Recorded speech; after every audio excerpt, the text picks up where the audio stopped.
Après avoir découvert le Sulawesi, je change d'ambiance en me rendant au Kalimantan, une île encore moins touristique, en pleine saison des pluies, avec laquelle il me faudra composer. Bon épisode. Keep Your Wings, le podcast. Chapitre 9. En quête de gloire. Le temps file à une vitesse dingue et j'enchaîne les petits coins de paradis au Sulawesi.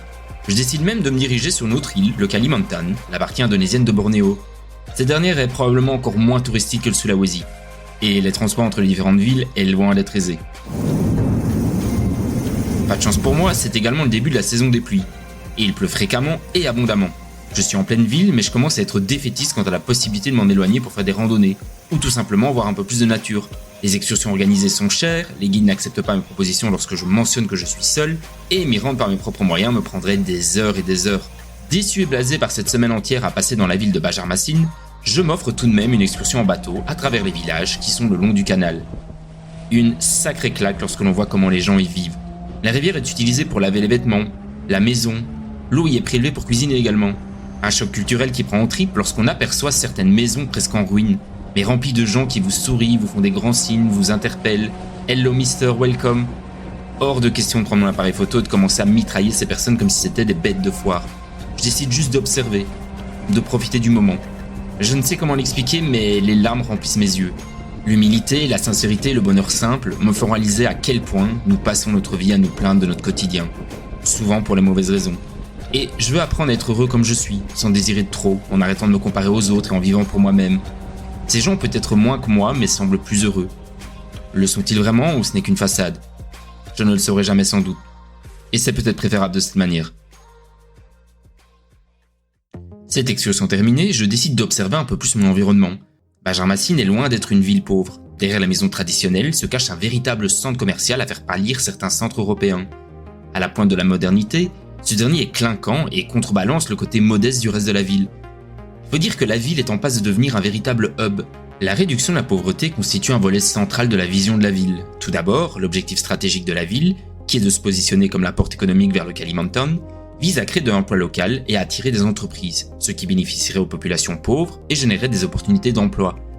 Les politiques ciblant spécifiquement les pauvres comprennent la rénovation des quartiers précaires et la relocalisation de certaines familles dans des logements publics, l'amélioration des infrastructures dans les zones défavorisées et l'octroi de crédits aux petites entreprises.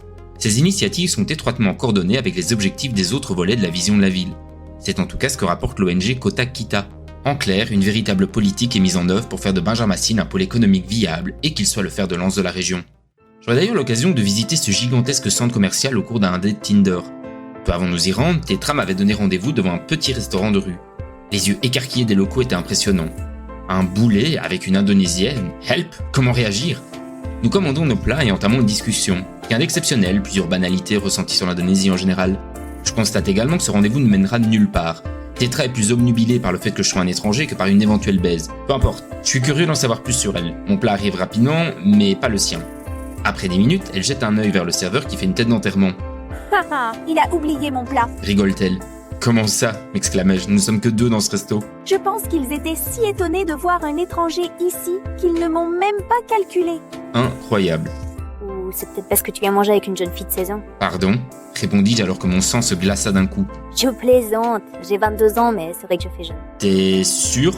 Lui demandai-je en tentant de me rassurer. Eh oui, regarde. Rétorqua-t-elle en me montrant sa carte d'identité. Ouf, je suis rassuré.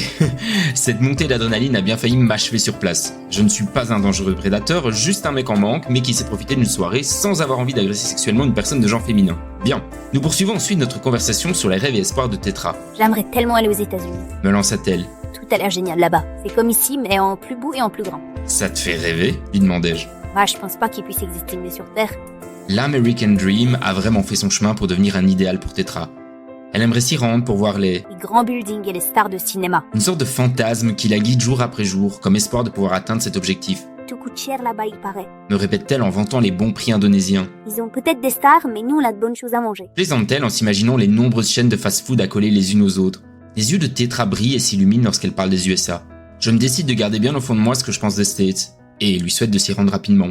Notre soirée touche alors à sa fin. Nous nous quittons comme beaucoup de dates en Asie, sur un salut de la main.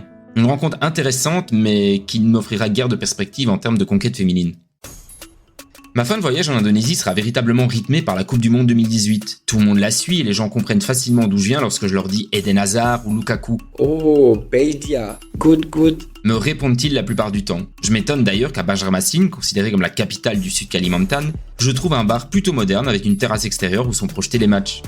En comparaison avec l'île de Bunaken au nord de Sulawesi, c'est le jour et la nuit.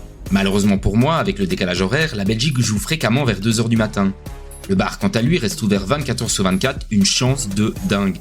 Je décide de m'abreuver en conséquence pour assister au fantastique Japon-Belgique qui m'a provoqué plusieurs crises cardiaques ainsi qu'à mes amis restés au pays.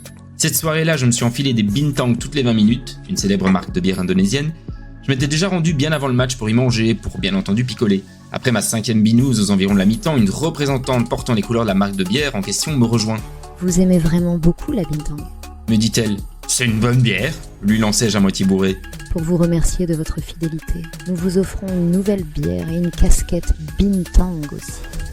J'éclate de rire et m'empare de mon dû. Avec une casquette pareille, je vais choper de la donzelle, c'est sûr. Étonnamment, la représentante s'assied à côté de moi et me demande comment cela se fait que je sois ici. C'est très rare de voir des touristes par ici. Me répète-t-elle plusieurs fois d'affilée dans un anglais approximatif. Tu as Facebook ? Je peux t'ajouter ? Tu veux faire quelque chose demain ? J'ai bien envie de lui répondre oui, mais au petit matin, je quitte l'Indonésie et je sens déjà que je vais payer ma gueule de bois à l'aéroport. Je finis par m'enfuir du bar alors que je vois les rayons du soleil se lever. Il me reste à peine 2 heures de sommeil avant de prendre un Grab qui m'emmènera vers d'autres horizons. L'Indonésie aura été marquante de bout en bout, tant par ses paysages magnifiques que par la gentillesse de sa population. Des coins très modernes et étouffants, et d'autres plus intimistes et reculés de tout. Un mode de vie et une façon de procéder un peu à l'emporte-pièce, mais qui au final fait son charme. De gros enjeux attendaient le pays en 2020, les problématiques climatiques avec des déforestations massives à cause du business de l'huile de palme, mettre un terme à la corruption qui gangrène certaines parties du pays et surtout éviter un retour du conservatisme, peine de mort, interdiction de critiquer le président, rentrée illégale des relations sexuelles avant le mariage, restreindre le droit à l'avortement, etc. Et cela menacerait le pluralisme. Ces propositions, soumises en octobre 2019, font l'objet de vives critiques et de protestations alors qu'elles risquent de faire partie de la nouvelle version du code criminel.